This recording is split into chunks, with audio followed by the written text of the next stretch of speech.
cemetery. I will fight, never wary, I wanna be legendary.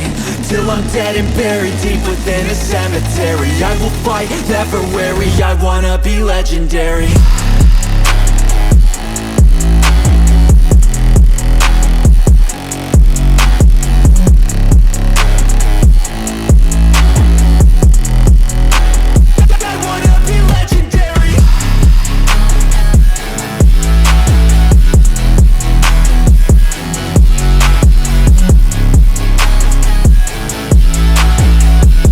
And here we have him.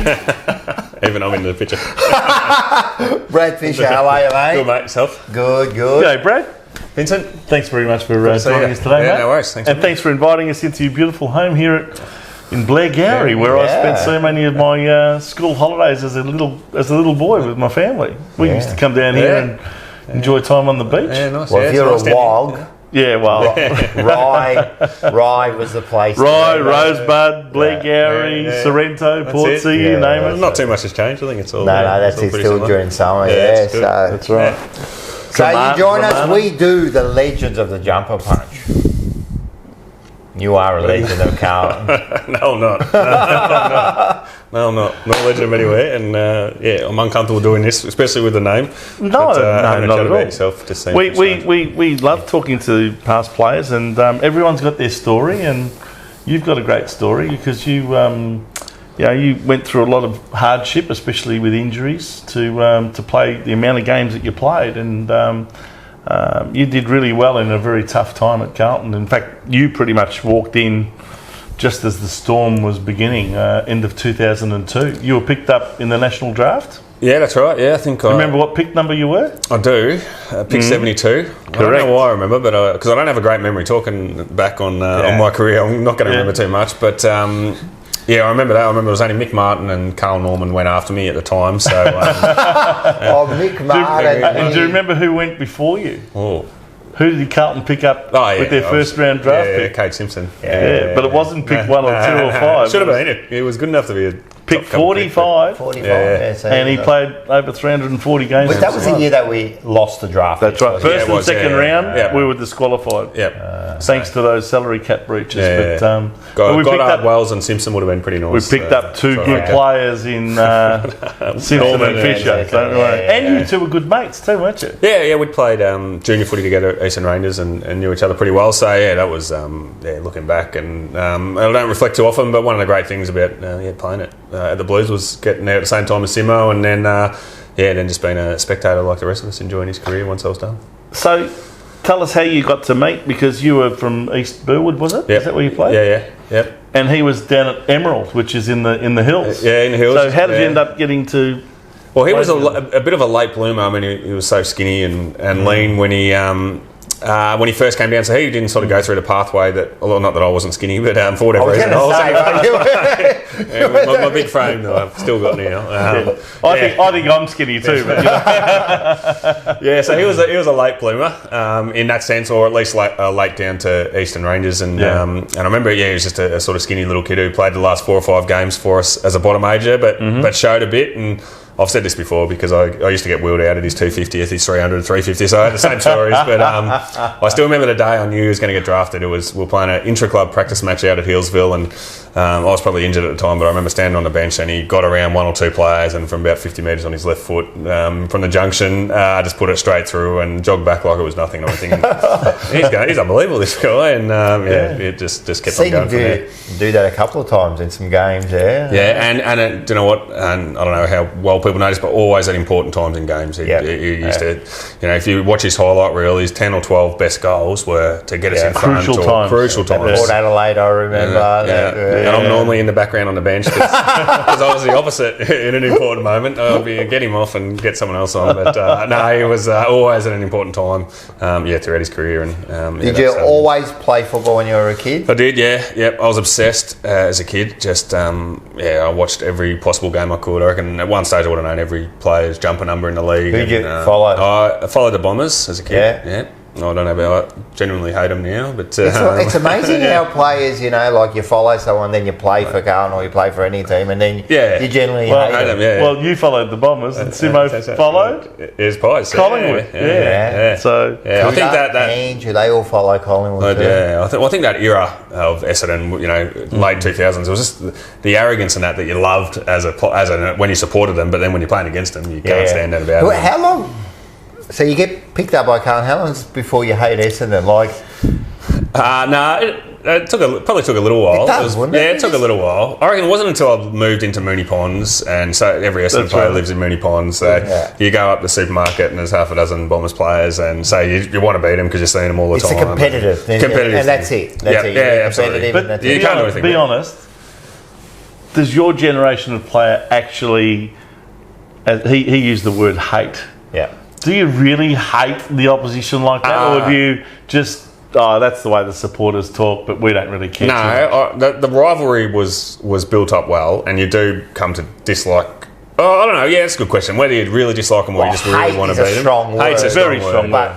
But what I do know is Carlton supporters hate Essendon and they hate Collingwood. I do hate Collingwood. I reckon Essendon supporters and Essendon players hate Carlton more than Carlton the other way. Speaking of, I remember when Camporelli left and a few guys left, they said the hatred at Essendon for Carlton is just it's at boiling point. Yeah, which I didn't still feel keep like in touch with guys like that?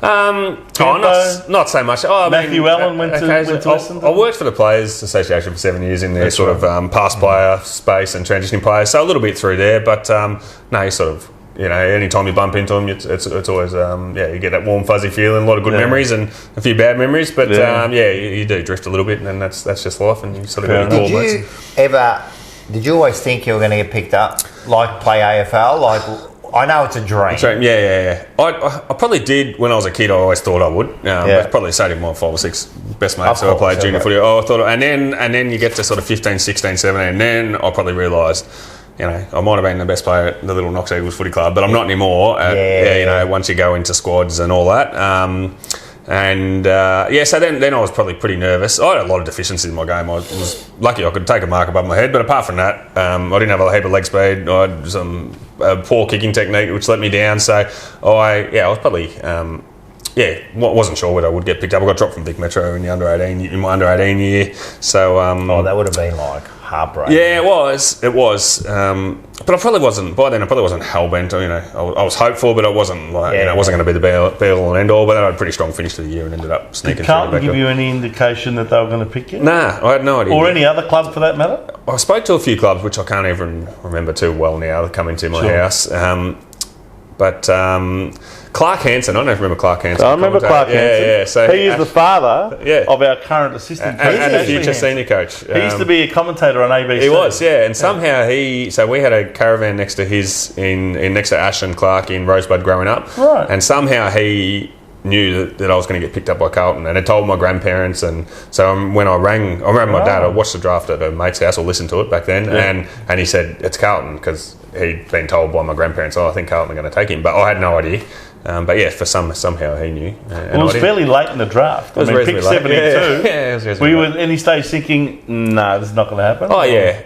And the couple of clubs I had spoken, I think Geelong was one, who said, rookie, if you're still there, probably not going to fall your way in the national draft. So I probably didn't go into the national draft with any great hope. No one said they were going to take me. Right. I didn't make the draft camp or anything like that. But yes, thankfully, someone who I love dearly, Shane O'Sullivan, saw something he liked as a junior player and picked me up. And, he's the one that spotted Simo too. I know. He obviously did his homework. He did well. Yeah, well, especially. How excited are you? Yeah, unbelievable. When your name gets called up, Yeah. It's a phenomenal feeling. You're shit scared as well. Of course. But now you've actually got to play footy. That's it. Now, the draft is usually around November, right? Yeah. So you've been picked. So then what? What happens after that? Do you... there's something. Do you get a phone call from the club, or do you have to go in the following day and say, "Hi, I'm Brad Fisher. I got picked up last night." All of that. So Shane rang me, and he was still at the draft, and said, congratulations, got to hand you over to Dennis. And then Dennis, just said, 7 o'clock or whatever time it was, 8 o'clock tomorrow. And I was doing an apprenticeship. You would have said, "G'day, son." And because I'd never spoken to him, my knees, which were dodgy then, I just had a op on some patellar tendon issues I'd had, and I couldn't run for another 6 weeks or whatever, but they had no idea. They didn't know. Yeah, so I rang and I said, I can come to training tomorrow. And they're like, bring your boots and we'll be training.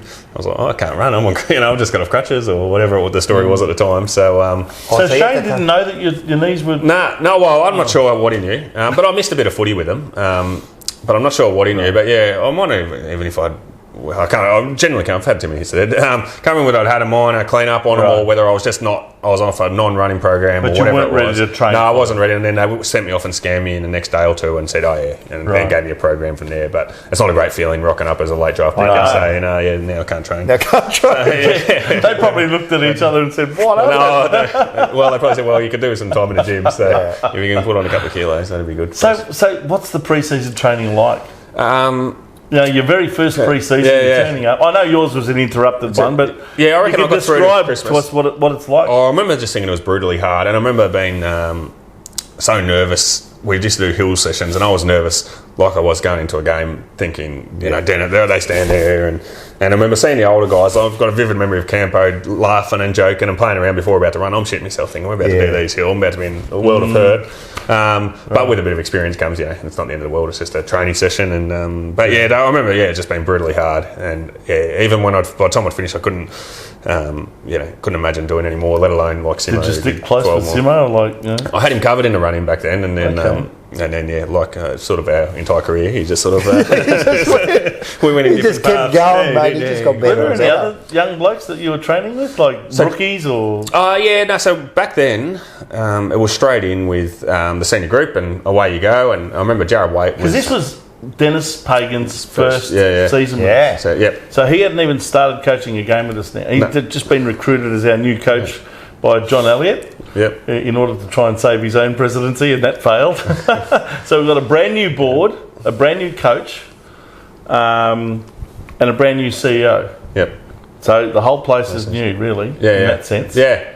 And you're in your first pre-season with Dennis Pagan, a dual premiership coach at North Melbourne. How was he with the boys, and how did they sort of respond to him and his pre-season training techniques? Yeah, it seems like everyone's got a really different memory of that Dennis era. For me, and I think for a lot of young guys, he was just unbelievable in the way he supported you, and the values and life lessons and that I learnt from Dennis were something I still try and sort of live by. And I heard him interviewed, I think it was on a Wayne Carey podcast. Yes. And he sort of said he wished he didn't go to Carlton. I remember thinking, I hope you know the impact you had on some young players, positive impact you had, because but then, older players who just had a totally different experience, and potentially he treated them differently as well. And I was a young player that he played and got games into.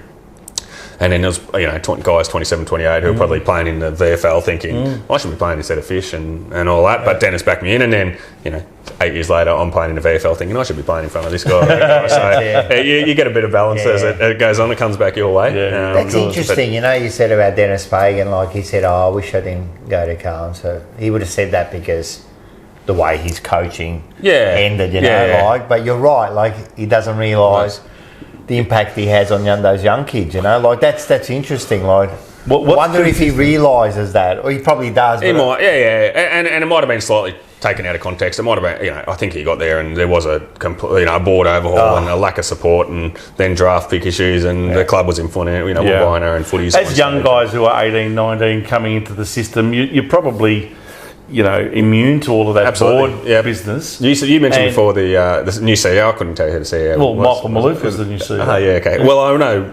He came in Ian Collins because Ian Collins became the new president. Yeah, right. Okay. And he brought him across. From I think the Melbourne City Council. Yeah, right. I probably didn't know what CEO meant. Yeah. Is a CEO? Good on you, mate. Didn't know I was talking to the boss. I agree. Yeah. Probably. But what I've been able to establish is that a lot of guys who are young, like you and Simo at the time, you did enjoy Dennis Pagan's, if you like, mentorship. He was a father figure, if you like. Yep. A lot of the more experienced guys who had been used to Wayne Britton, David Parkin, etc. beforehand, they're the ones that resisted his style and didn't gel with him, and they didn't like some of the measures that he took with that team. So, some of them are quite scathing, in fact. Yeah. But I found that all the young guys were the ones who were most receptive. Yeah. And I think he probably even, if you look at Dennis Pagan even at North Melbourne when he took over, there was a tumultuous time at North Melbourne. He took over the senior coaching role in 1993. They had upheaval. A lot of the senior players at the time, they rejected. But he had brought up a lot of players through the under-19s and reserves like Wayne Carey and Anthony Stevens and Glenn Archer and all these guys, and he brought them right through and they ended up winning premierships together. Yeah. So I think he resonated with the young guys who didn't know any better. Yep. The guys who thought they knew better because they had experience with other coaches, they're the ones that resisted the change. Yeah, I think that's what it comes down to. I sort of always thought if he had have stayed, that a lot of the younger players, especially those who went on to have really good careers, would have really learnt and continued to play for him the way he wanted. I don't fully understand the experience the older guys have because I just didn't have that experience with him. Well, they're the ones that have got the comparison. Absolutely. You guys technically knew no better. I just remember we were so intimidated. First coach, so first coach. Intimidated? Oh, intimidated. My God, was I intimidated? Yeah, I can imagine. Yeah. He used to have an issue with sunglasses. He used to tell you thought you were a rock star if you wore sunglasses. Me and Timo would take them off when we got to the end of the freeway. We still had 15 minutes to get to the footy training. I got no idea what he's talking about. Just in case. Just in case he drove fast, we were that shit scared of him. But so do you think he had a bit of that? Was it sort of management by fear a little bit? Was it? He got you to literally shit yourself. One day I rocked up back to training from pre-season with a subtle, less bloody stubble than I run now. Oh, really? I didn't think it was offending anyone, and he said, and I was 20 years old, 19 years old, and he said, he said, what's that shit on your face? I want that gone. We never swore. What's that on your face? I want that gone by training tomormer. And in my head, I'm thinking, I'll go and buy a razor at lunch and get rid of this. I'm not going to And then Tony Elshaw, his long-time assistant, came up to me and he'd overheard the conversation and said, don't you shave that off. He said, you'll think you're weak. If you shave that off, you'll think you're just a yes man and all that. So I'm thinking, what do I do? And I didn't sleep that night, and I'm thinking, and throughout, Tony Elshaw was always really good to me, and so I thought, I'll just go to back him in. And I rocked up the next day nervous as anything, still with the facial hair, and Dennis just said, morning, Brad, and didn't mention it that day, and then he continued to mention it forever after that, but half tongue-in-cheek. And half tongue-in-cheek. But I don't think I slept that night. Isn't that interesting? You reckon that's true? Like, if you did it, like, you think... I don't know, but Tony Elshaw, he looked me in the eye, told me Dennis looked me in the eye, told me, you shave that off, I want that gone by tomorrow. I don't know who you think you are. That's funny, that's unreal. And testing you to see whether you got a bit of mongrel whether you're going to be or just 2 weeks. Yeah, 2 weeks. Oh, yeah, yes sir, no sir, or whether you say, it's my face, I'll do what I want. I'm not sure, but I went down the Tony Elshaw route, and I think I'm glad I did. I can imagine you, like, you sound like you're shaking now, talking about, like, I can imagine that night you would have been like, what do I do, man? Yeah. What do I do? Imagine walking into if Tony Elshaw hadn't given you the tip, you would have shaved. I would have shaved. I would have gone to the barber and got a cutthroat, I reckon. I was intimidated by him, but what I loved about him is if he told you something, it happened. You could take it 100%. He followed through. A man's word was his bond. He used to say all the time, so if he said something, you knew, and I like that. So you've done your pre-season. You've obviously built up your fitness, and you had a sort of a breakout game playing for the Northern Bull Ants as they were at the time, where it was a good game, where you kicked half a dozen goals in your first match for him, and obviously. Dennis and the senior team selection committee, if you like, must have taken notice of you because after one round, you came straight in for your debut in round 2. Yeah, that's right. Yeah, I had a car crash on the way to the game where I ran up the back of someone because I was running late. Went to the VFL game, something. This hasn't started well. It was only just a little. Was this the VFL game? The VFL game, yeah. I missed the exit on the freeway. I had Simo in the car, and I thought someone was going to go. So it was your fault? Oh yeah, and I only just nicked. I only got his tow bar, and there was not much damage. But I remember thinking, gee, I'm not in the zone here. Like, not a good day. Anyway, yeah, but I can't remember what happened. But I finished up kicking a couple of goals, and and then within a week I was making a debut. Who told you you're playing your first senior game? So, embarrassingly, I can't really remember that well what happened. Any time I listen to anyone else, I remember the exact same time. But what I remember was Dennis was vague. He said, I think we're going to go with you this week, son. And And then I remember ringing my dad, and Dad saying, "Oh, yes, what did he say?" And he said, I think we're going to go this week." And he's like, "So did he tell you you're playing?" And then I was like, "Well, I think he did, but I'm not. I took it as he was telling me. Maybe he said we might go with you. Yeah. So then I had I was a bit unsure. I didn't want to tell anyone else. I was a little bit unsure. But so you found out what in the Thursday night teams? I genuinely can't remember, shows, but I can't remember how it all transpired after that. But I just know it. I got. Do you remember who you played in your first game? I know we played the Pies. Yeah. And I sat on the bench for about 3 quarters, and then came on in the last. Back in those days, my first year, I spent most of the year on the bench. It was back before rotations and everything else. I knew Robert Di-Domenico really loosely through family as a kid, and he was the boundary rider. And all I did was jog up and down and he'd yell my name out. Give me that every time I ran up and down. And I'm thinking I'm not allowed to smile or nod or anything. I've got to be all serious. But Dipper said hello to me about 20 times tonight. So that's almost my. So he was doing the boundary riding for Channel 7. Yeah, he was doing the boundary riding. He kept on giving me the thumbs up as I was cutting laps up and down and all kind of. So you run out. Yep. They go, right. You're getting ready on the field. You're about to run out. Yeah. Can I ask you, what's it like even before that? What's it like to run out with the team? Just about the best time feeling ever in the scenes. Yeah. Anytime you run out with the song going and you're going through the race, and you got so much hope in your heart that you might have so the adrenaline's always pumping. Adrenaline's pumping every game. Yep. That's adrenaline's good. always pumping. And I remember at halftime, I think I'd been on for about 1 minute, and then the halftime siren went and Rats came up to me and goes, "Oh, you look like a deer in the headlights." Yeah, we've got to remember Ratton was still playing. Yeah, he was our captain at the time, and he said, him and Andrew McKay, they're both still playing in 2003. And Adrian Hickmott. So there's a few of these older guys. And he just said, "We're just playing a game of footy. You've played hundreds of games of footy before as a kid. That's all we're doing out here." And that just had a real calming influence on me. And then, so I was nice and calm on the bench in the third quarter, and then got out in the ground in the last quarter, and it was great fun. And do you remember what happened? Not really. Kicked your first goal? Oh, yeah, no, I remember kicking. Yeah, Cooter gave me a handball and got a goal, and I think got us back within How did that feel? 10 points. Kicking your first goal in your first match? I wish I had a better memory, but it probably helps me with the bad memories. I don't remember them as well. Don't forget to thank Cooter every time you see him. I think he kicked the ball to me for the first time too. Gave me my first touch, and then then handballed it to me for a goal, which was nice. Your dream come true. Yep. I remember walking off the ground and seeing a few of my Eastern Rangers teammates, and we just lost by 10 points maybe. Yeah.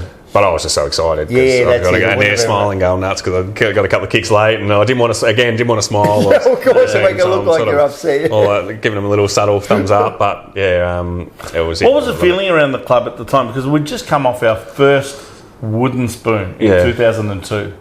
Was it full of hope? Was it full of optimism? Was it full of enthusiasm? Or was it like, oh, we're down in the dumps here, we've got to try and dig our way out of it all? I think maybe closer to down in the dumps. I think there was some frustrated older players at the time who'd had a lot of success, and they'd come in, felt this massive change, and probably thought, we're probably not really part of the direction the club wants to go. I think having Dennis come in, who was a 2-time premiership coach at the top of his game, I think gave us that bit of hope.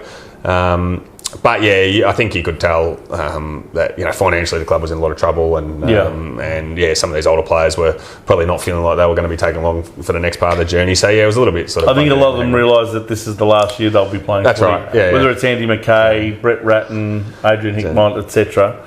Well, Macca, I think he won a BNF. He should have kept playing. Well, Macca actually did win the BNF in 2003. Unbelievable player. I know that Bradley was finished up by Pagan pretty much at the end of 2002. As soon as he became coach, Bradley announced his retirement after he'd had a chat with him. So, he was only 39 at the time. I mean, he could have kept going for another 10 years.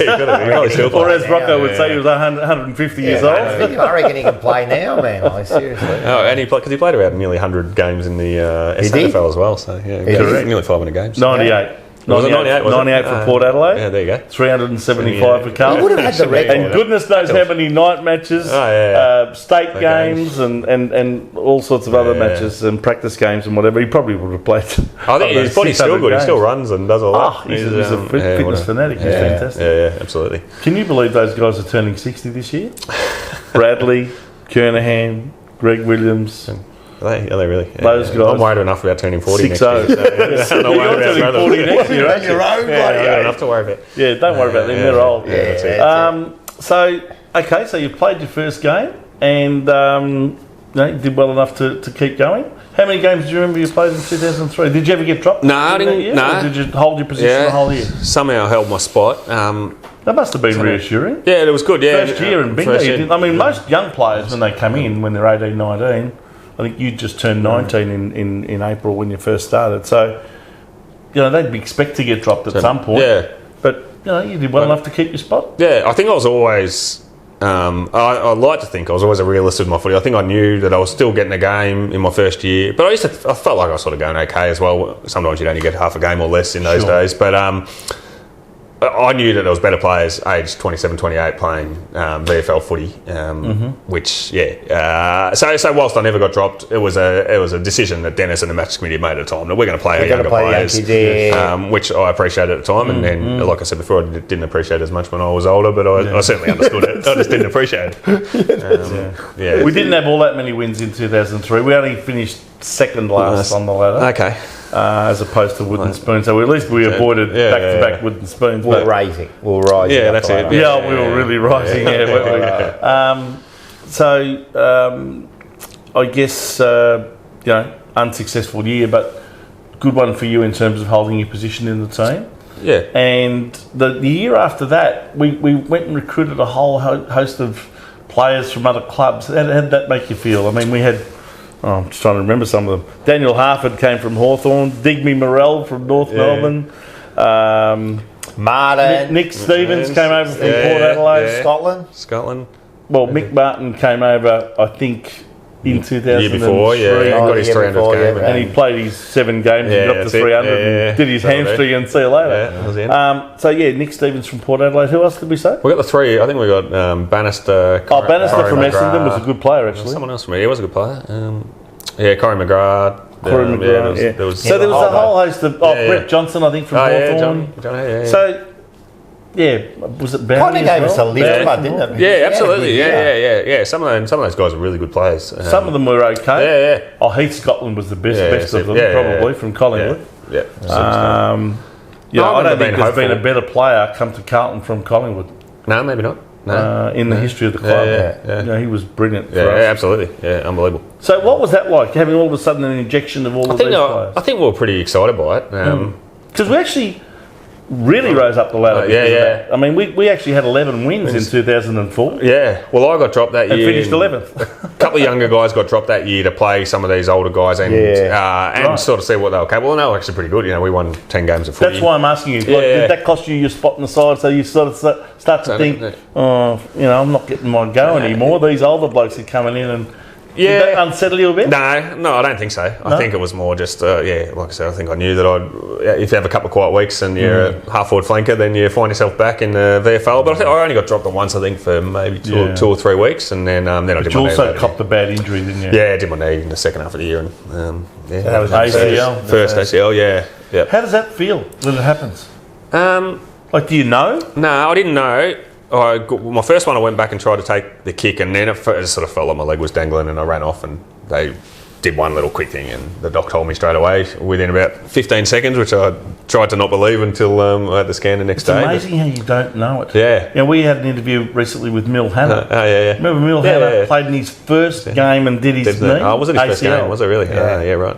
He even bounced back well. He even took his kick as a point. Yeah, right. But he had a kick for goal, and he had an ACL at the time. So it doesn't...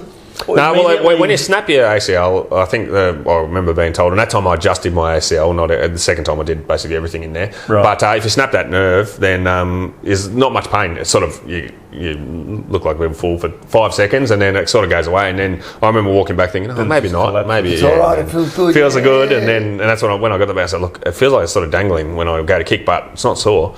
And I think that was enough. And then the docs played around with it, and looking at 12 months and. So it was the 12 months? Yeah, I think I played VFL footy after, I think right on 11 months I came back and played VFL footy. So what's that like? I mean, do you get down? Do you get depressed? Do you get, do you start having all sorts of negative thoughts? Or do you just take it in your stride and say, that's football and, just do the rehab and get back again? I think at the time it was just, got to get back. And I always sort of told myself that, and I always embraced rehab because I was injured a lot, and that was one. I wasn't one. I don't think I was one. Someone might tell you differently, and they might be right, but I don't think I was one that was silk or worry about it. I think I just sort of tucked in my rehab and tried to get back. Once they kind of set you up with your rehab, you kind of just focus on that. Yep. Step by step, let's get into the next step. So that would definitely help. It's structured. And then you'd tell, with every injury you have, I used to always think, all right, the doctor said, look, you're going to miss 8 weeks, and I'd think in my head, well, if I can get back in 6, then so I was always about stealing a week, and I used to hear, when I'm growing up, players say that, and then so I sort of just tried to adopt that and sort of think, well, if I can hit this target, then maybe I can speed it up and miss less time, and that sort of keeps you motivated. As opposed to I used to tell myself, if you just tell yourself it's 8 weeks, then then you might get a bit bogged down. But if you go, hang on, I can maybe only miss 7 or 6. That's it. So I think that helped me. But I never remember. I got injured a lot, and I don't really remember ever being, except for my last knee, because I knew I was in big strife. Well, we'll go in because your last knee, then you had the Lars. You had the Lars, Yep. So but that's the last one. That was the last one. But that was because you were trying to get back. We'll go into that later. I was just going to ask you, before we go into 2004 and 5, you actually had a Rising Star nomination as well in your first year, didn't you? Yeah, I did. Yeah. Round 12. That would have been a bit of a thrill. Yeah, it was. Again, I mean, of all of the brand new players that are playing for all the clubs, you get picked.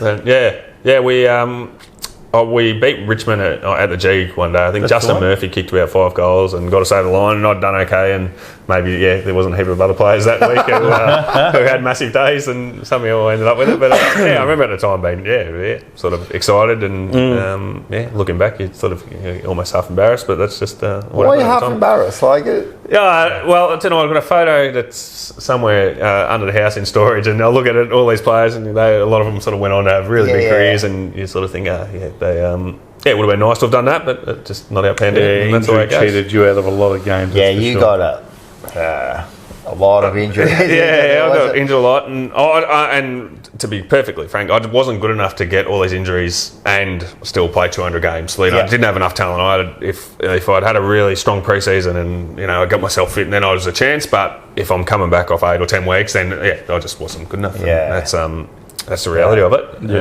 It would have been nice to not get injured, but that's what happened. If you stayed fit, I'm telling you from the grandstand, we used to love watching you, man. I'm telling you, you're a big asset to that. You're that third kind of tall decoy sort of. But you kicked some goals, man.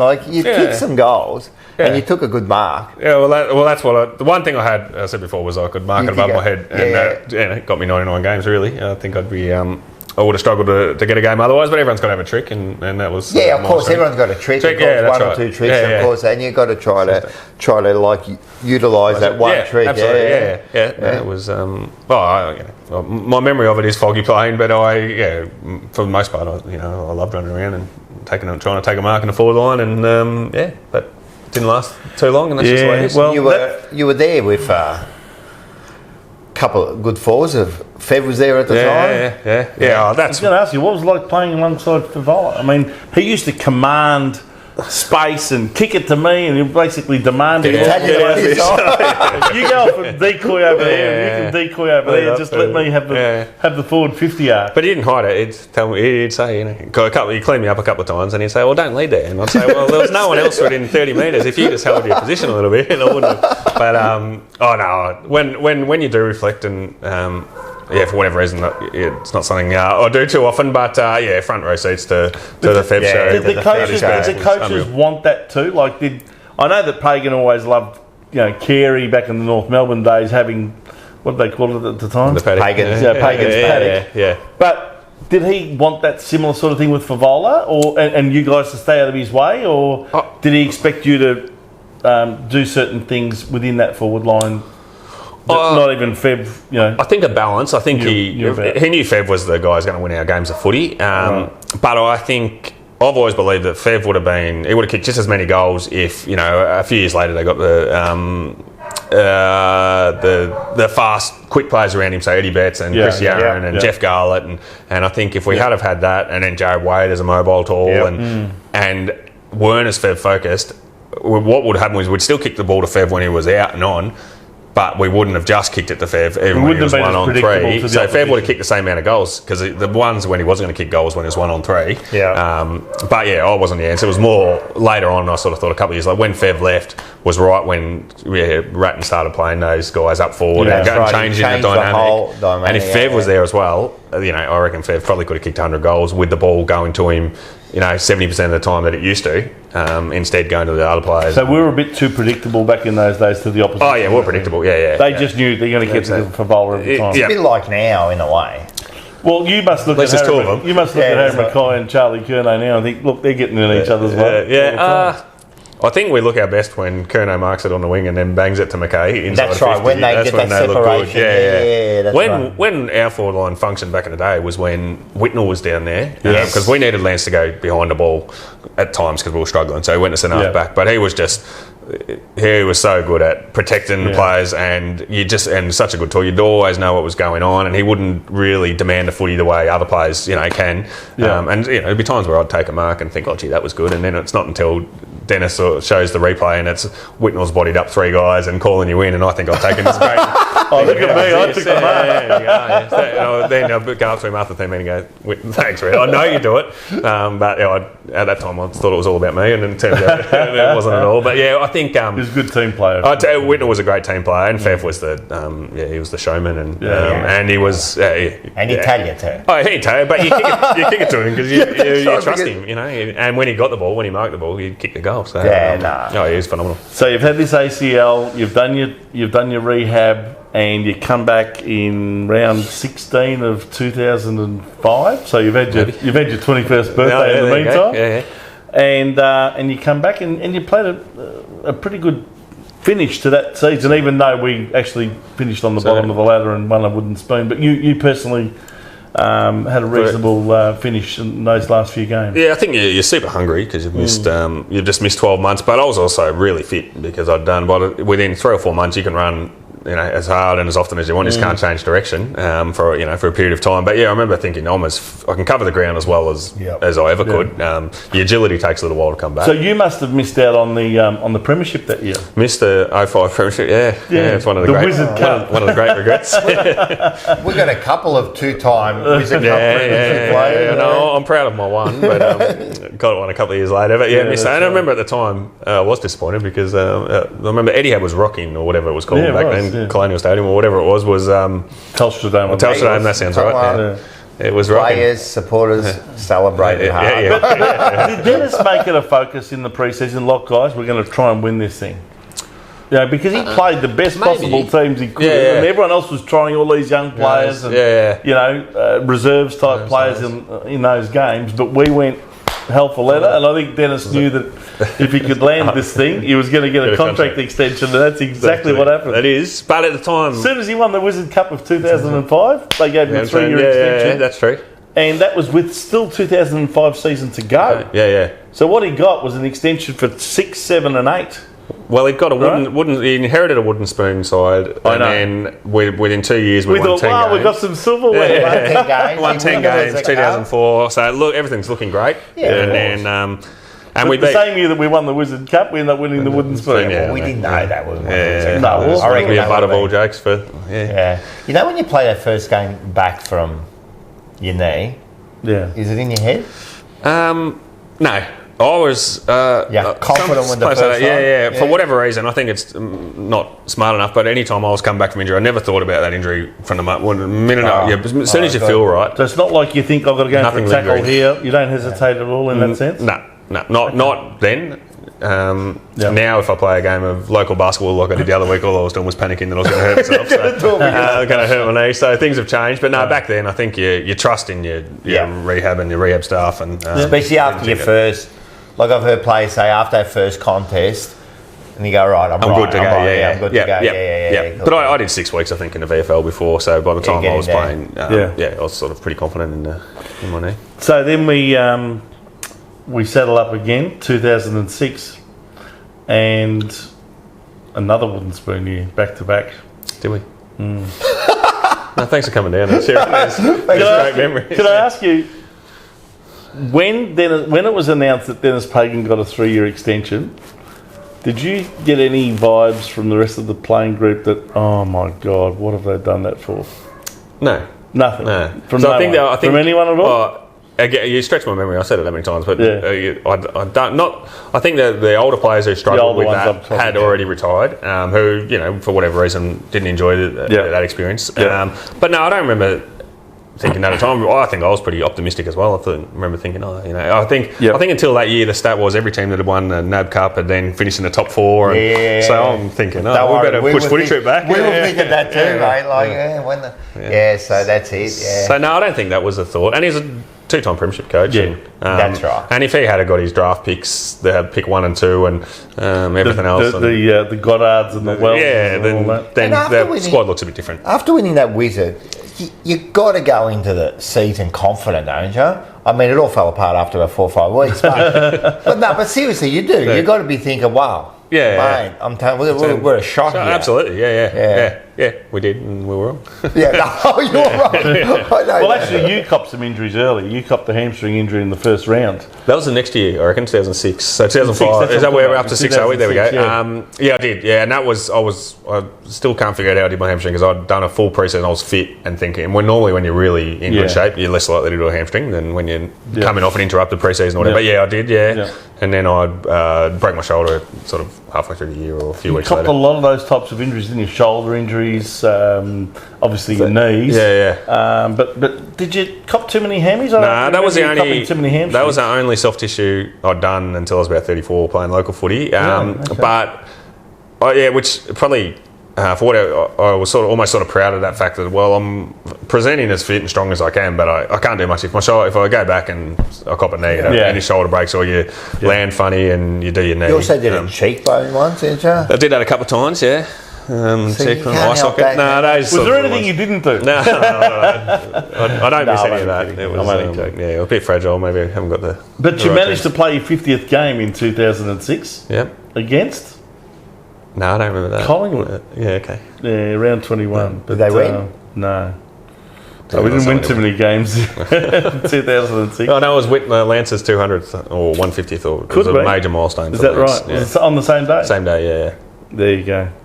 Yeah, but another wooden spoon year. So 2 in a row, and Dennis pulls out the old, we got to win the pre-season cup again. And this time it didn't save him. But we did. We won it. Now, you were part of that? Yeah, part of that one. Yeah. That was against Brisbane. Yeah, it was, yeah. The first one, the Wizard Cup, was against...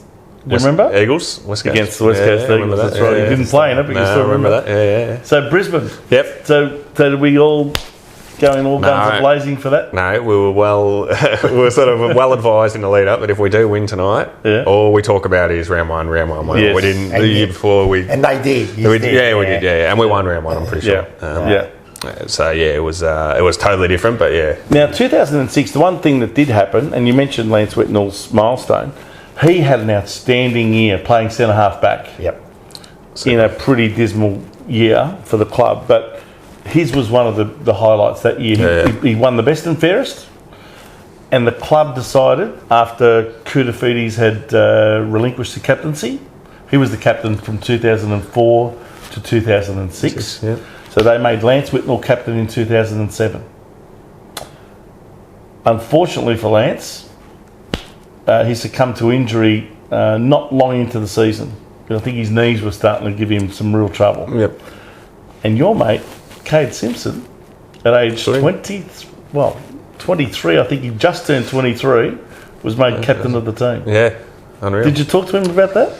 I'm sure I would have. Surprised? Was he like, oh wow, I'm actually the captain of the team? I remember at the time, Dennis was going to do a rotation thing where a few of us, a few of the boys got to go. Yeah. They were going to rotate it. Yeah, and Dennis, he did such a good job that in his first game, and I think Dennis said, we're going to give it to you again next week. And then somewhere, I think in the middle of that, Dennis got moved on, and Rats came in. Rats, I think, said to Simo, we're going to leave you as captain for the rest of the year. Well, Dennis basically, I can tell you that Dennis didn't get the chop until round... the end of round 16. 16, yeah. Because Brett Ratten only coached 6 games. Oh, yeah, there you go. Right? Yeah, right. So, and did well. But Simo was given the captaincy fairly early on. Yeah. And I thought he did an amazing job. as captain. In fact, his own performance really rose to a new level again as well. Yeah. He played some really good football in 2007 as the captain. So, was there any talk about that amongst the boys? I mean, I know that Nick Stevens was always very keen on getting the captaincy, and some of the other guys, maybe Heath Scotland and guys like that. Yeah. Andrew Carazzo had a very good year. In fact, he won the best and fairest that year. Yeah. I don't remember. I remember. Nick Stevens and Lance. It was almost. I think we all sort of knew it was a 2-horse race. I think I don't know. This is, of course, as acting captain because of Lance. Yeah. But no, I don't remember the backstory. I think Steve-O and Scotto and that would have been part of this rotation that Dennis was going to do, and then Dennis changed his mind. We given their age, and probably thought, well, maybe the next captain is going to be he's going to be a younger player when he puts him in. I'm not sure, but he was. That was Rats coming in as captain. Like you played with him, that last year or so that he played. His last year, 2003. Which was his first. He came in. He was just. He was polar opposites in. I think everyone was pretty relaxed around Rats, and they loved him. Huh? I think so. It was really popular. Everyone loves the assistant coach because it's a good cop. Bad cop. That's right. There's never been an assistant coach, caretaker come in who's been assistant that the boys don't all love and go hard for. That's why maybe a reason they. Like a lot of assistant coaches, that caretaker coach, they play well. They do, because the players love them. But then you can ask the same players a couple of years later when they've been as the senior coach, and but as soon as they get the senior coaching job, all of a sudden he's the prick. That's right. Coach. That's what happens. That's how it works. That's right. So they get the sugar hit initially, don't they? Yeah, absolutely. Could you before we get on to that, when Dennis Pagan was still coaching through 2007, we were copping some really heavy losses towards the end of his tenure. I think. You'll find that we copped heavy losses against Sydney Swans and Fremantle, but the one that really hurt the most, do you remember the game?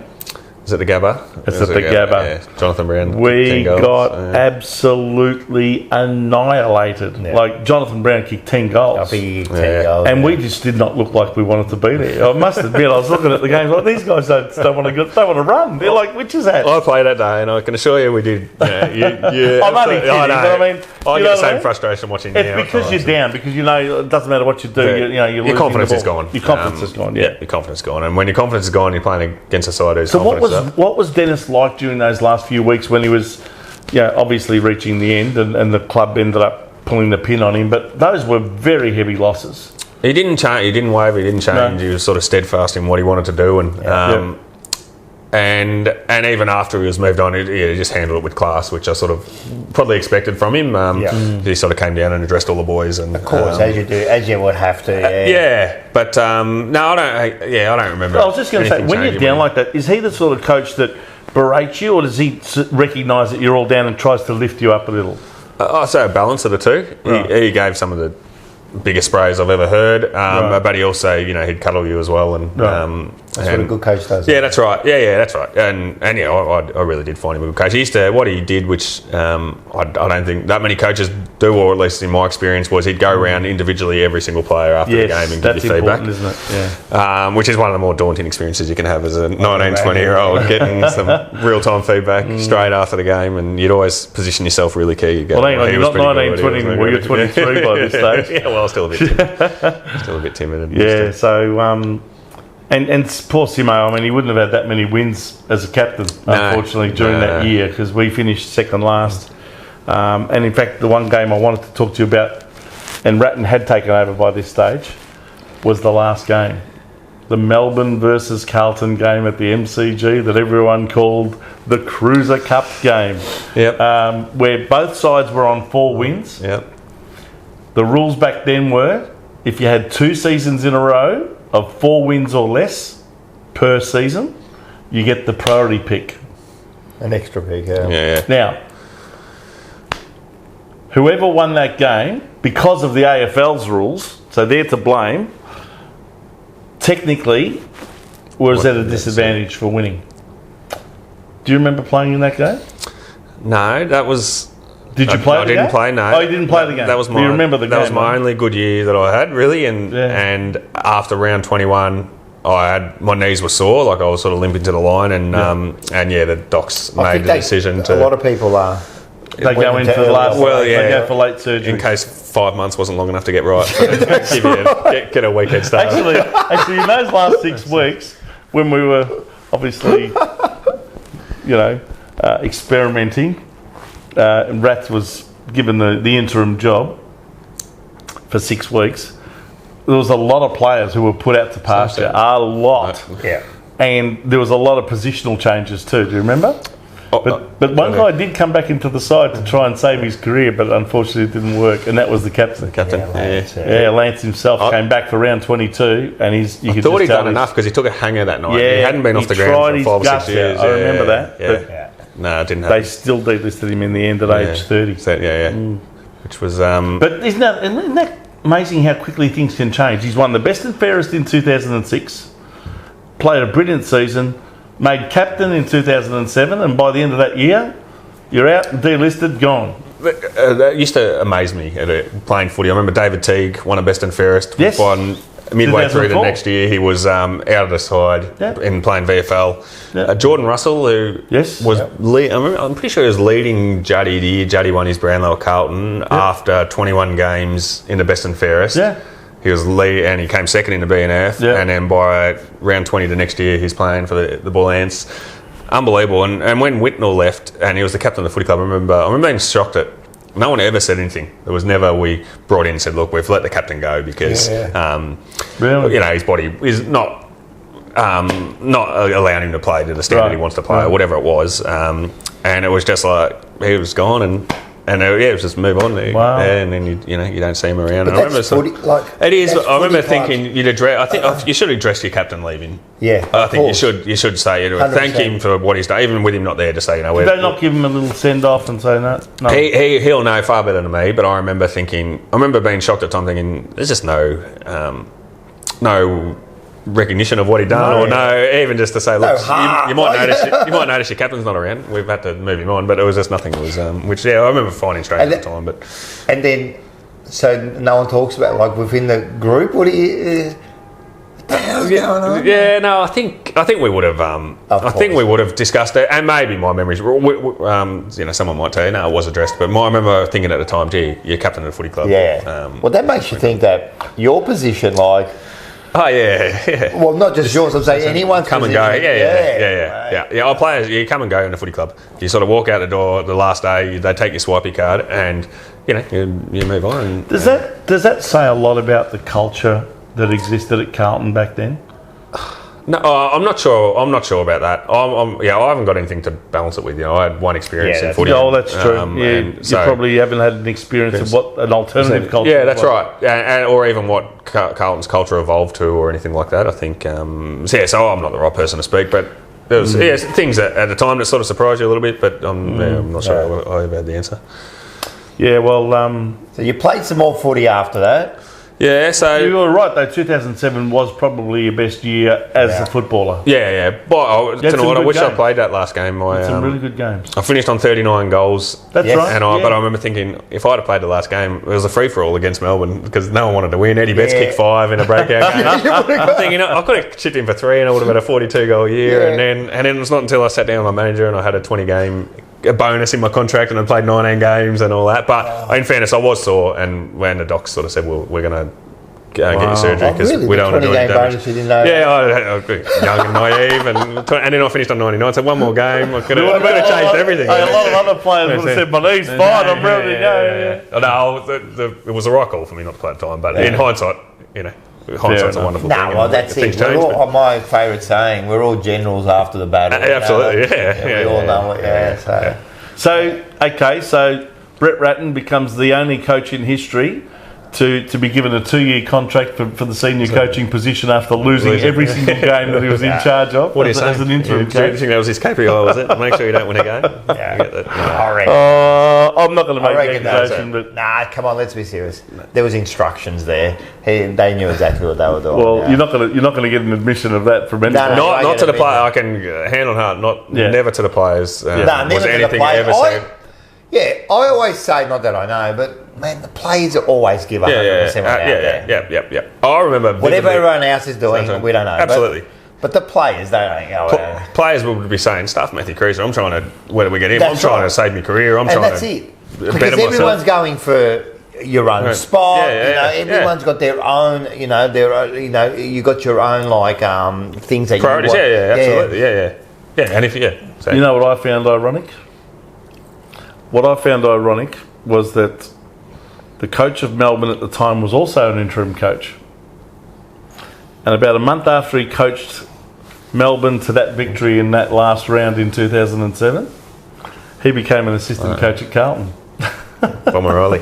Mark Riley. Yeah, right. And I just found that an interesting coincidence. But anyway, Full of conspiracy. I'm not saying anything. I'm just saying that's a fact.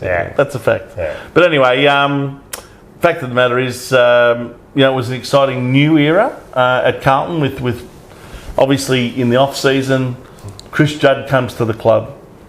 Unfortunately, we lose Josh Kennedy, who was showing good signs of being a potentially fantastic key forward, which he ended up becoming. And obviously, with Chris Judd coming to the club and being made immediately the captain of the side, how did you feel about that? I mean, a guy who's obviously a champion and won a Brownlow medal and all that, but. And also captained West Coast to a premiership in 2006. But, he just comes in and without having played a game for the club, he's made captain. How did you guys feel about that? No, I think it didn't take long to realise he was our best leader by a mile. That's what everyone not only our best player, but our best leader. Just the standards he set. You knew from the moment he walked in. We're talking to a few players, so those standards, straight away you could see he was at a different level. Yep. To Carlton. Yep. Can you give us an idea of the sort of standards you're talking about? In what areas? Well, what I remember was he, and this was probably in hindsight, but I remember having conversations with him and he couldn't believe our lack of competitiveness as far as will to win and to be the best compared to that era he had with his midfield teammates and that he had over there, and he said we haven't got the talent, but we didn't have the talent that he was exposed to. He was one of many, wasn't Absolutely, he? I mean, there was Daniel Kerr, there was, Cousins, Fletcher. Yeah, Ben Cousins, Chad Fletcher. I mean, everywhere. Yeah, Embley, Braun, you name it. They had a whole... So that's interesting. So he comes in and says, I don't get how you're not competitive in that. So is this something that goes through the club? I believe that losing mentality kind of thing, just goes through the club and you don't really... try as hard because your leaders aren't pushing you. Is that the case? Again, I've only got one experience to go by. Yeah, of course. I think we had too many players who, like myself, weren't probably comfortable enough in the senior side and didn't believe in themselves enough, and then therefore you're just trying to hang on for dear life. And so isn't that your leaders who training, absolutely. kind of have to push you to that next level? Yep. And this is what Judd. And that's what Judd had that brought the standards. So I just remember he was just trained with an intensity that. That one or two other players probably did, like an Andrew Carazzo and Cade Simpson, especially by then. He turned into just a phenomenal preparer and trainer. Yep. It's probably just at another level again. And then he could do things that those guys couldn't do, Juddy. So it was just heightened, and you're saying this is the best guy. And it definitely lifted the team. Absolutely. Definitely lifted the team. There was a different, everyone says, the trade between Kedney and who won and who lost. It doesn't matter, you know what I mean? Because what he did we needed the leadership desperately. Yeah, what he did for that team. And for the club, the hope of the supporters. The hope, although I remember Simo said to me, he said, the only thing we can't do is trade away Josh Kennedy. You can do whatever else, whatever else at the time in order to get the best player. And in the end, I think it was basically, if you want him, you're going to have to. West Coast knew a 19-year-old Josh Kennedy, who hails from Geraldton, in Western Australia. They knew that he wasn't going to go anywhere as soon as they got him. That's right. Yeah. And I remember talking to Josh at the time because I was actually helping him buy a house. Yeah, right. Didn't want to go. And we were ready to start, doing things and making offers on things, but he didn't want to go. He wanted to stay. He did not want to go. He said to me, "I'm shattered." He said, "But I can't." I can say no, but if I was to say no to this trade, I'm going to be hated by Carlton supporters for the rest of my life. He said, I can't do it. But he reluctantly went, but geez, what a career he forged out for himself. I mean, Juddy was unbelievable, and like you said, you can have that debate all day long. But imagine Judd kicking to Kennedy. But if Kennedy had stayed at Carlton, right? This whole thing about Kennedy, and then people go, but would he have been the same player? Or 2 years ago, they were like, look, he's still playing. Of course, he's still playing. He was 19 when he went there, and Judd was 25, whatever. So that's the first thing. And second thing, I don't think that even if we're Kennedy, I don't think we would have been. I would have liked to see Judd kicking to Kennedy. That would have been. If we had both, that's having the best of both worlds. And plenty of 19-year-old key forwards have promised the world, and then what I was going to say was this: the big question is, and I'm basing this on Carlton's seeming lack of ability to develop players. Would Josh Kennedy have been the same player at Carlton that he ended up being at the West Coast? You just don't know. No, you don't. But I do question whether he would have, because again, it comes back to culture and standards and all those things. And at West Coast, he would have had a lot better opportunity in that respect than what we may have been able to give him at Carlton. But look, he was a competitive beast, so that would have given him a massive head start with his development. Yeah, well, at the end of the day, he's got a premiership medal. Did he always have that? No, I remember watching that and just thinking, what's he done here? I don't know. It worked for him. Worked for a while. He gave that up after a while. Maybe I should have tried that. I remember thinking you afterwards. You were a good kick, mate. No, I wasn't. You got a bad memory. No, I had no penetration, and I reckon I was a better kick. I reckon I kicked more goals than I did points. Goals, but I reckon that's what I mean. But a few of them even when I did kick it, come off my shin a bit and float through, and you're supposed to but in my head I'm going, well, still a go. I'm happy enough. Sticks. No, well, maybe not. No, we had a lot more shots. But no, I would have liked to have been a better kick. I would have been better if in today's era where kick around corners, I think I used to get nervous. I would have been better snapping. What do you reckon about that? No, I like it inside 20 metres, and then you get outside 20 is too hard for me. I only had 25, so for some of these. But when you see players at 40 metres out, whether it's on the boundary line or even on a slight angle, you see them going around at right angles to try and kick it around the corner. Does that make you think, what the hell is he doing? It does. I'm a little bit more balanced in it because I've seen certain players who might miss from 40 metres set shot on a slight angle most of the time anyway, and they feel more comfortable. But I like it in close. But I hate the way.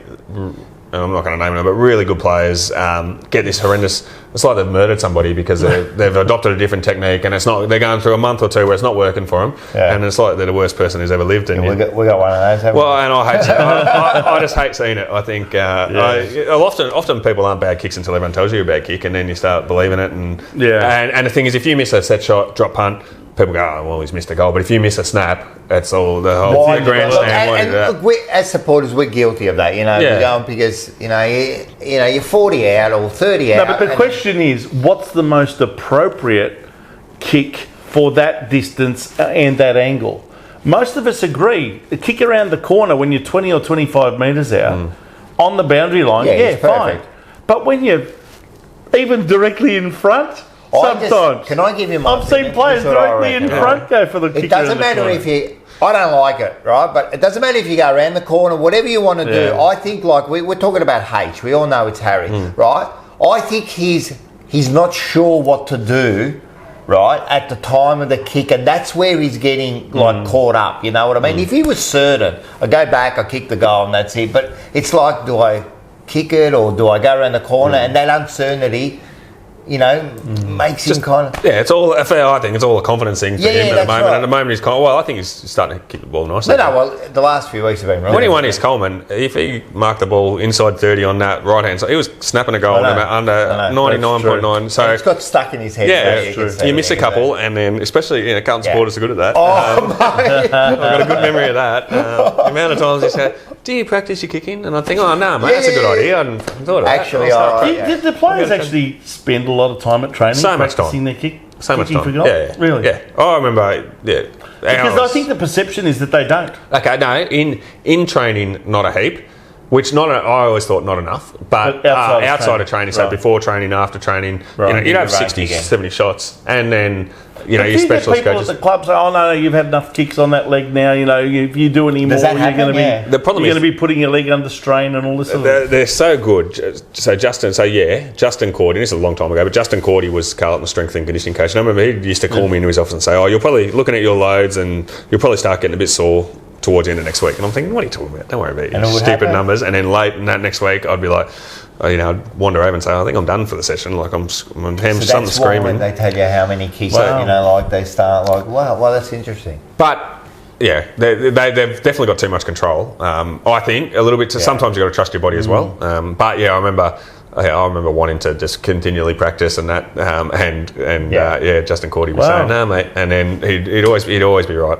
Can I say I'm one of the people, right, that say, oh my God, you train all week and you still miss the goal. If that was me, I'd be kicking straight. Like I'm guilty of saying that. But as supporters, man, you're sitting there going, oh man. But do you look at sometimes, teams, not just us, but other teams even today, 8 goals, 18 and There's 6 a lot of goals, misses. 15, and you think, how can they miss so many shots? So many easy, like relatively easy shots, 30, 35 It's been metres the out, pressure and they of the miss game. it. The biggest thing for me is leg fatigue. So these days, back in the day, a midfielder run 8 or 9 Ks, and the game was played long kick down the line and all that. Now the ball can get up the other end in 2 seconds, and so you're running 16 midfielders are running and high intensity, like True. So you are just your You're legs running are like Constantly flies running. in that. it's like So any, your hamstrings are under a lot of strain. your aren't they? legs are loaded And your legs. all the time, and you're having a shot loaded. Most of the time, you're having a shot because you've worked hard to get the footy, and then your legs are. So it's like anything. I do casual tennis on a Friday night. When I start the drill, this cardio, when I start, I'm hitting nice forehands. Halfway through, I can't get the ball over the net because I'm knackered, and that's what, unfortunately. But all play. Oh, in my day, the skills are so bad. And you go, you ran 8Ks, mate. Like it's different. Don't get me wrong, it's an area of the game that hasn't improved the way the rest of the game probably has. But you're right, the game's faster. Like even when they score a point now, they don't have to wait for the umpire to wave his flag. They can just straight away kick the ball. It's all about ball movement and quickening up the game. That's what the AFL's been trying to do for years, hasn't it? Yeah. Look, I'm going to defend the And even supporters, now, right? they don't like stoppages. They don't like boundary throwing. So what used to be a stoppage because now the boundary umpire would have to get the ball and throw it back in. Yeah. Now, deliberate, straight away. The next player kicks it back. So The game's it's, quick. it's constantly moving, isn't it? Yep. And sometimes you're like you said, man, you've probably run the length of the ground trying to get it. it, Then you take that mark. Then you're back. You're just trying to get your breath. Then you're thinking, do I snap it? That's right. Now, by the way, we're talking about how the game's quickened up, but not since you were playing. Now, what's your excuse? Good call. No, it was between my ears, that's for sure. Let's wrap up the Ratton years of I mean, at least for when you were playing. So 2008, 9 and 10, he was full-time. Yep. 2008, we rose up the ladder, but not good enough to make the finals. But that was an interesting year from the point of view of Chris Judd, first year. Brendan Favola kicks 99 goals. Do you remember that last game against Hawthorn? Yeah, I gave him his 99th. That's my prayer. You did? I handballed it back to him in the goal square. I needed a goal. I was quiet. I needed to Was settle he this saying to you guys, come on boys, get me over the line? Yeah. For the first time, I think at three-quarter time, because This is in the last round of the year against Hawthorn. Yeah. And Buddy got his already. Buddy got his in the first 10 minutes of the game, I think. And Fev had none or 1 to half time. I can't remember. Nothing. Zero. Okay. 90, he was still stuck on 92 goals. Yeah. And then his third quarter, he obviously had 7 goals in the second half. Yeah, and then at three-quarter time, Rats just said the goal now is to get Fev to his 100. Well, the game was done. We were 12 goals behind. Yeah. Hawthorn was just hell-bent on making sure he didn't get to 100. Yeah. I mean, Alistair Clarkson put 4 men on him. Which at the and time, flooded the back line with about another 12 players. What do you reckon? Did you do the right thing? Clarko? Yeah. For his footy club, at the time I was thinking, why wouldn't you just let him do it? Yeah, that's but right. He's saying we're going into a final series. I don't need my players out in the ground for an extra half an hour with idiots running around and all that, storming the field. And also, so he's protected his team and got him in. And also, man, it's a standard, right? Yeah, you don't give a sucker a break, man. And then as a defender, would you want Fev to kick that 100 on you? Yeah. You know what Fev was telling us? Well, he's telling me once. He was offering these guys $5 grand each time. Let me have a goal and I'll give you $5 grand. If you kick it to me. Yeah. He could have got, there was one free he could have got. Like the umpire could have just gone, normally I wouldn't have played this, but... there was one. And there was one where he chased, I reckon, about 8 players for about 2 minutes. He tried his guts out, didn't he? He was trying to get it. So, but listen, 99, that's a good number.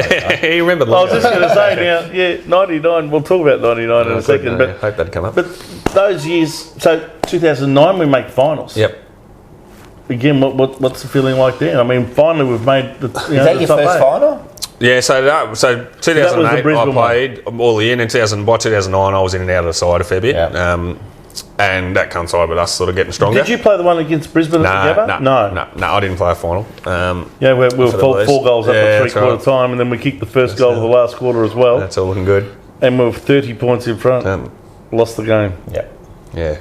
That was a disaster. Yeah, that was tough. Fucking bear of bad news. No, but that was our Wasn't a first great era. elimination. That was our first Wasn't a great elimination. era. Yeah. I think that just goes to show you when a team finally makes the finals, but they've had no prior experience and no real knowledge of what it's like, they can drop finals like that because of inexperience. That's what I'll put it down to, inexperience. Yeah, and he ran into a home side on their deck, and so there's a bit of momentum. Guess who the coach was of Brisbane that night? I know who it was, Vossi. Yeah. Michael Voss. Yeah.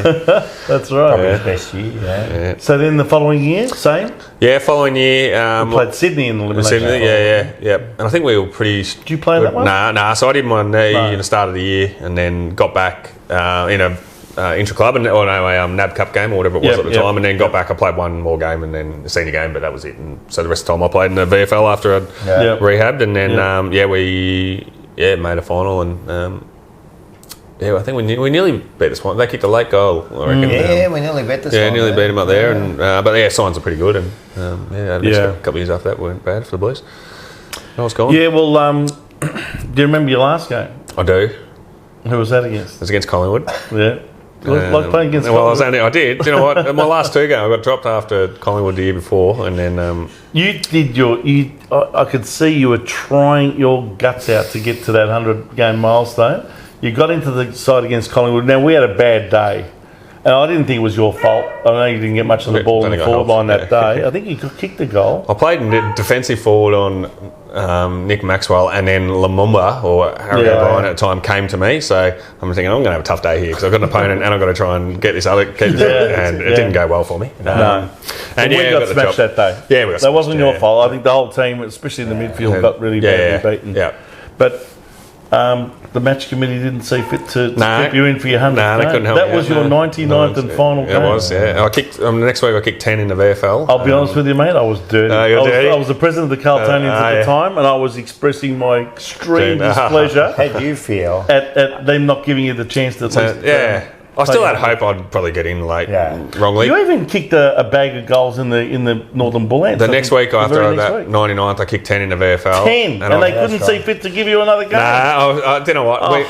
So within that same week that I kicked 10, we beat Essendon on a Friday night by about 70-odd points. And I remember Brett Thornton said, wait, mate, if you kick 10 tomorrow, Fish, you won't get in. And we weren't training. And I did. And then you kicked 10. I kicked 10. And then I still remember where I was. I was at Kingston Links Golf Club. Yeah. And one in Roval. Yep, in Roval. Yeah. And the message of so back then you'd have your senior training squad, and then the guys had to go out to Preston to play with the Bull Ants, or train with the Bull Ants. And there was 28 guys used to normally train in the squad, and I'm going down, and I've just kicked 10, and I'm nearly 27. I'm not in the 28. I thought a bit of trouble here. Goodness, mate. You must have thought, what else do I have to do to get another? No, maybe. And in hindsight, and probably even at the time, it was the right call. Like my knees were in big strife for playing at that level. Moving me on was the right call. I would have loved one more game, and I had a pretty good VFL season that year. I think I came back and played 15 games. You know, the backlash was so strong against the club for not giving you that 100th game that when Brett Ratton was faced with a similar decision a couple of years later, he made sure that Ryan Houlihan got to his 200. Now that was 200 as opposed to 100. A bit different. But I think he limped to the line, but they allowed him to come. I reckon the 100's bigger, mate, because the father-son rule. Well, the father-son, and not only that, your name goes on the locker for the rest of your life, and for the rest of beyond your life. I just think that's a crying shame. Well, I think I've told this. Making him feel bad. I mean we've talked about it before, but no, my best mate said to me once, and he was always my biggest supporter. He goes, "Well, let's look at the positives. You'll never be in the conversation of worst players to play 100 games." That's a bit rough. That's a bit rough. You got to take the positives. So. And that's the one bloke who backed me in too. So when he turned on me, I knew I was in strife. But I would have loved to have played another game, and it didn't work out. But the main thing is that you played 99 games for Carl. And kicked 127 lovely goals. Done your research. And as I said, you received that what do they call that award again? The first year player, I think. What do they call it? The Rising Star nomination. Yeah, that was that would have been a bit of a thrill in the first year. I think about it every day. Well, you think about it. How many years did you play? 8 years. You know, the only average footballer only plays like for 4 years. So I've told myself all that when I'm trying to sleep at night. And of course, you're the 2007 Premiership player in the NAB Cup or whatever it was. But look, we remember. I'm sure Carlton supporters who remember you playing. We really enjoyed the way you played for Carlton, and you did the number 14 proud. I'm sure guys like Rod Ashman and Michael Sexton would have been very, very happy to see you playing in that Guernsey number. And mate, you gave us a lot of good memories in the years that you played for Carlton. Yeah, thanks. So mate. well I don't know if you got done a good memory. Really I was a bit maligned by some supporters at times, though. But I appreciate I appreciate the nice words. I didn't ever hear you being maligned by supporters. But we're supporters, as bad as mine. Yeah, I know. And I've got to tell you, everybody, man, we bag our best players, mate. Like it's. And I've got to tell you, you were very, very, very popular with the female supporters. A lot's changed. Hey, just tell us quickly your life now. Obviously, you're about to hit 40 next year. Yeah. So you're married? Fast. Yeah, married. Yes, I've been the beautiful Annalise. Yeah, Annalise. Yeah, been married. It will be our 10th wedding anniversary this year. And fantastic! Congratulations. Couple kids. Yeah, a little girl who's 6, Marley, and a little boy who's just gone 4. And So in about So is Jack's going to be a footballer? You reckon? In about 14 years. You know the best way to stick it up the club? Make sure that he's an absolute star. And then Carlton will be like, why didn't we get Brad Fisher? Maybe they'll wheel me out the year before and give me that one game at the mature age of a young fellow. Can you imagine if your son ends up being a star footballer and getting picked up by Collingwood? I'll tell you what. Today, that's a bloody good idea. Yeah, you got Vossi's direct number to Vossi. That could be a legacy. He could put me on now. Mate, if you knew that he was going to be a star, you just get him in, play. Why? You just get him in there, just off at age 40? At age of 40, get your game. They got the sub now. They got the sub, and your sub is counted as a game. Yeah, there you go. All right. That's right. As Mark Murphy found out. Yeah, well, that's it. That's what I needed. I needed a sub back in the day, and Ratton might have said, he might have done that. Jump in, sit on the bench. Yeah, exactly right. I wouldn't do it. But anyway, it's amazing how things have a way of, sorting themselves out in life. But, mate, you did very well, and we thank you again for giving us your time and for inviting us into your lovely home, and all the very best for the future. No worries, good to see you. Good on you, mate. Thanks. And now you are a legend of the jumper punch. I don't really know what that means, but thank you very much. The jumper punch. All right, done deal. No worries. Thanks, guys. Thanks again, Brad. Cheers. Thanks, mate. Oh, wait, we finish off like this. No. Oh, we always try and finish off with the Go Blues. You ready? Oh, yeah, right. 1, 2, 3. Go Blues! Buried deep within a cemetery, I will fight, never weary. I wanna be legendary. Till I'm dead and buried deep within a cemetery, I will fight, never weary. I wanna be legendary.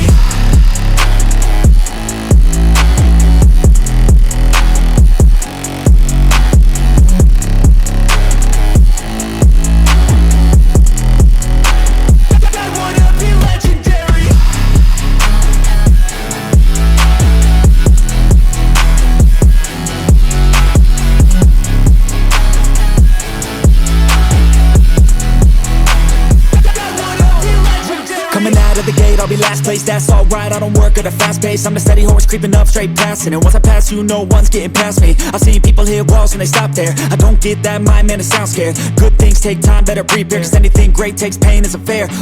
Take it from me, cause I got to this place where no one can tell me to do anything. I call my own shots, I call my own